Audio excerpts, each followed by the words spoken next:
Doctor Agarwal's கண் மருத்துவமனை இலவச கண் பரிசோதனையை வழங்குகிறது. புக் அப்பாயின்மெண்ட் நவ.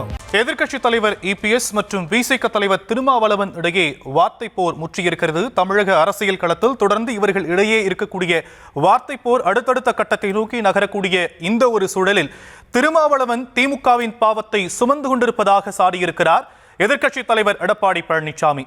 அவர் பேசிய கருத்துக்களை தற்போது கேட்கலாம். அந்த தூய்மை பணியாளர் போராடி இருக்காங்க, அவர்களை நிரந்தரம் செய்யணும். யாருக்கு? ஆணையாளருக்கு. சென்னை மாநகராட்சி ஆணையாளர்களுக்கு திரு ஸ்டாலின் என்ற எதிர்க்கட்சி தலைவராக இருக்கும்போது நேரடியாக கடிதம் எழுதியிருக்காங்க. இத்தனையும் செஞ்சுட்டு அந்த தூய்மை பணியாளருடைய வாக்குகளை பெற்றுவிட்டு இன்றைய தினம் அவருடைய கோரிக்கை நிராகரிக்கப்படும். அவர்கள் போராட்டத்தில் ஈடுபட்டு குண்டு கட்டா தூக்கிட்டு போய் பல திருமண மண்டபத்தில் கை செஞ்சு அடைத்த அரசாங்கம் திமுக அரசாங்கம். அதற்கு திரு திருமாவளவன் அவர்கள் வக்காலத்து வாங்குறார். திரு திருமாவளவன் அவர்களே, அந்த பாவ மூட்டையை நீங்க சுமக்காதீங்க. திமுக செய்கின்ற பாவ மூட்டையை விடுதலை சிறுத்தை கட்சியினுடைய தலைவர் திரு திருமாவளவன் அவர்கள் சுமக்காதீங்க என்பதை மட்டும் நான் சுட்டி காட்டுறேன். இதே போலதான் கள்ளக்குறிச்சியில் விசசாராயம் முடித்து 68 பேர் இறந்து விட்டார்கள். அப்பொழுது நான் நேரடியாக சென்று பாதிக்கப்பட்டவர்கள் ஆறுல சொல்லிட்டு வந்தோம். அப்ப திருமாவளவன் அவர்களும் அந்த கள்ளச்சாராயம் குடித்த மக்களை எல்லாம் சந்தித்து ஆறுல கூறிவிட்டு அப்பொழுது என்ன சொன்னார்? மதுவை ஒழிப்போம் என்று சொன்னார். அதுக்காக ஒரு மாநாடு நடத்துறேன்னு சொன்னால் மாநாடு நடத்தினார். அந்த மாநாட்டை மது ஒழிப்பு மாநாடுன்னு அறிவிச்சுட்டு போதைப் பொருள் ஒழிப்பு மாநாடுன்னு மாத்திட்டார். ஏன்னா திமுக கொடுத்த நெருக்கடியில் பேரை மாத்தி திமுக நிர்வாகிகளை மேடையில் கூப்பிட்டு பேச வைக்கிறார். திருடங்காயில சாவி கொடுத்த மாதிரி. பாவம், அவர் சேராத இடத்துல போய் சேர்ந்துட்டார். சேராத இடத்தில் சேர்ந்து விட்டார். வேற வழி இல்லை. ஏன்னா கூட்டணியில் அங்கம் வைத்து விட்டோம் என்ற ஒரே காரணத்திற்காக அவள் சொல்வதையெல்லாம் இவர் திருப்பி அறிக்கையின் வாயிலாக வெளியிட்டிருக்கிறார். திரு திருமாவளவன் அவர்களே, உங்களுக்கென்று ஒரு மரியாதை இருந்து கொண்டே இருக்கின்றது மக்களிடத்திலே. ஆகவே திராவிட முன்னேற்ற கழகம் செய்கின்ற தவறை எல்லாம் நீங்கள் சுமந்து கொண்டு அவர்களுக்கு ஆதரவாக நீங்கள் கருத்துக்களை வெளியிட்டுக் கொண்டிருந்தால் உங்களுடைய நிலை தலையிலாக மாறிவிடும் என்பதை மட்டும் அன்போடு இந்த நேரத்தில் தெரிவித்துக் கொள்கின்றேன். அண்மையில் சேலம் மாவட்டம் மேட்டூர் பகுதியில் ஒரு அரசு விழா நடக்குது. அந்த அரசு விழாவில் அங்கு இருக்கிற சேலம் மாவட்டத்தை சேர்ந்த மாவட்ட அமைச்சர் திரு ராஜேந்திரன் என்பவர், அவர் சுற்றுலாத்துறை அமைச்சர், அவர் தலைமையில் அந்த அரசு நிகழ்ச்சி நடந்தது. அந்த அரசு நிகழ்ச்சியில் அங்கே அமர வைக்கிறாங்க. நாற்காலியில் முன்னாண்ட போட்டிருக்கிற சேரில் அமர வைக்கிறாங்க. அதில் மேட்டூர் நகரமன்ற துணைத் தலைவரை நாற்காலியில் அமர வச்சிருக்கிறாங்க. மேட்டூர் நகரமன்ற தலைவர் அவர் பட்டியலினத்தை சேர்ந்தவர், அவரை நிற்க வச்சிருக்கிறாங்க. பாருங்க ஏங்க, நகரமன்ற தலைவர் நின்றுகிட்டு இருக்காரு. நகரமன்ற துணைத் தலைவர் இதுதான் அமைச்சர், இதுதான் துணைத் தலைவர், இதுதான் நகரமன்ற தலைவர் சந்திரா. இவர் சமூக நீதி காக்கிறாங்களாம். இதற்கு விடுதலை சிறுத்தை கட்சியினுடைய தலைவர் திரு திருமாவளவன் அவர்கள் அவர்களுக்கு வரிந்து கட்டி பேசிட்டு இருக்கார். இது அண்மையில் நடந்தது. ஒரு 8 நாளைக்கு முந்தி நடந்த சம்பவம்.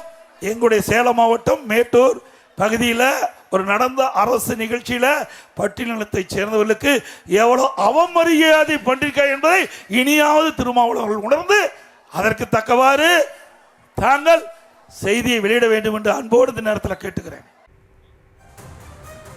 எதிர்க்கட்சித் தலைவர் இதுபோன்ற கருத்தை முன்வைத்திருக்கக்கூடிய நிலையில் இபிஎஸ்ஸின் பேச்சுக்கு பதிலளித்துள்ள திருமாவளவன், தலித் பிரச்சனை என்றாலே திருமாவளவன் தான் பேச வேண்டும் என்பதை சாதி புத்தி என சாடியிருக்கிறார்.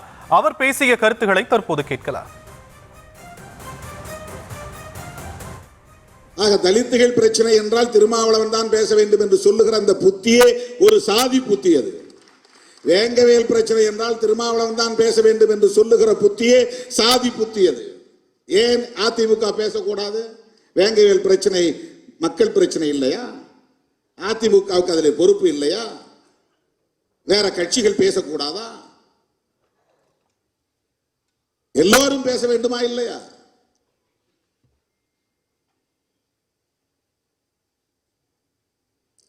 திமுகவுக்கும் அதிலே பொறுப்பு இருக்கிறது. கம்யூனிஸ்ட் கட்சிகளுக்கு இருப்பதை போல ஒவ்வொரு கட்சிக்கும் அதிலே பொறுப்பு இருக்கிறது.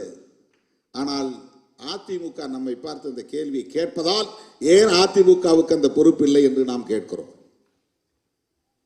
இப்ப இந்த பிரச்சனை 13 நாள் போராட்டம் நடந்தது. முதலிலே போனது விடுதலை சிறுத்தைகள் தான். முதலிலே போன தலைவன், ஒரு கட்சியின் தலைவன் திருமாவளவன் தான். அதுக்கப்புறம் தான் எல்லாம் உள்ள வராங்க. யார் யாரோ வருகிறார்கள். அந்த பிரச்சனை பற்றி எதுவுமே தெரியாதவர்கள் வருகிறார்கள். ஒன்று திருமாவளவனை சாட வேண்டும், அல்லது திருமாவளவன் இடம்பெற்று இருக்கிற கூட்டணியை சாட வேண்டும். அதுதான் அவர்களின் நோக்கம்.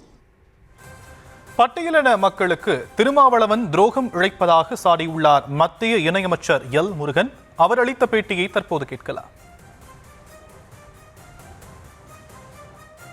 அவர் என்ன ஆங்கிளில் சொல்லியிருக்காருன்னு தெரில. என்னுடைய பொறுத்தளவுக்கு தூய்மை பணியாளர்கள் அவர்கள் பணி நிரந்தரம் என்பது அவர்களுடைய என்ன பணி பாதுகாப்பு தான் அவங்க எதிர்பார்க்கிறார்கள். பணி பாதுகாப்பும் கொடுக்க வேண்டும். அதே நேரத்தில் அவர்களை தூய்மை பணியாளர்களாக மட்டுமே வைத்திருக்காமல் அவர்களுக்கு தகுதிக்கேற்ப பதவி உயர்வுகளை கொடுக்க வேண்டும்.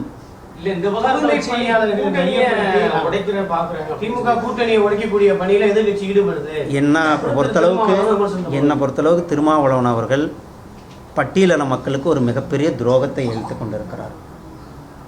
பட்டியலின மக்களுக்கு ஒரு பிரச்சனைன்னா அவர் இந்த கடந்த 5 ஆண்டுகளில் எந்த இடத்துலையுமே வாயே திறக்கலை. பட்டியலின மக்கள் எப்படி போனால் தனக்கு என்ன அப்படின்றது தான் அவருடைய ஒரே எண்ணமாக இருக்கிறது.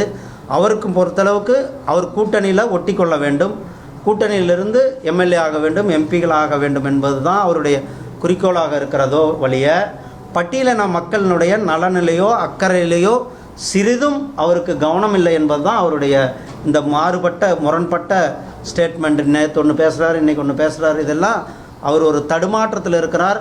கூட்டணியை விட்டு நம்ம போயிடுவோமோ என்ற ஒரு பயத்தில் கூட, அதாவது நம்மளை வெளில அனுப்பிடுவாங்க, நம்ம போய் கேள்வி கேட்டால் நம்ம கூட்டணியிலேருந்து வெளில அனுப்பிடுவோம். வேங்கை வாயில் விஷயம் எடுத்துக்கோங்க, எவ்வளோ பெரிய விஷயம் ஆச்சு.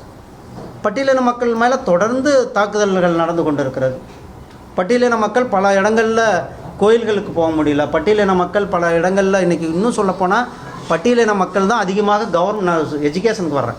ஸ்கூல் பள்ளிகளில் பட்டியலின மக்கள் படிக்கிற பள்ளிகள் அரசு பள்ளிகள். ஆனால் பல அரசு பள்ளிகள் இன்றைக்கு மூடிக்கொண்டு இருக்கிறது திமுக அரசாங்கம். ஆனால் அதை பற்றியெல்லாம் இவர் கேள்வி கேட்குறதே இல்லை. அதுதான் இப்ப பட்டியலின மக்களுக்கு திருமாவளவன் மட்டும்தான் குரல் கொடுக்கணுமா?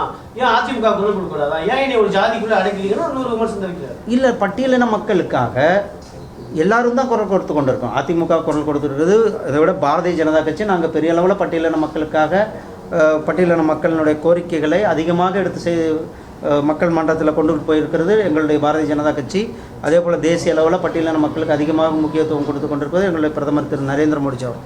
ஆனால் தமிழகத்தில் பொறுத்தளவுக்கு திமுக அரசாங்கத்தினுடைய கூட்டணியில் அவர் இருக்கிறனால தான் அவர்களை கேள்வி கேட்கிறார்கள்.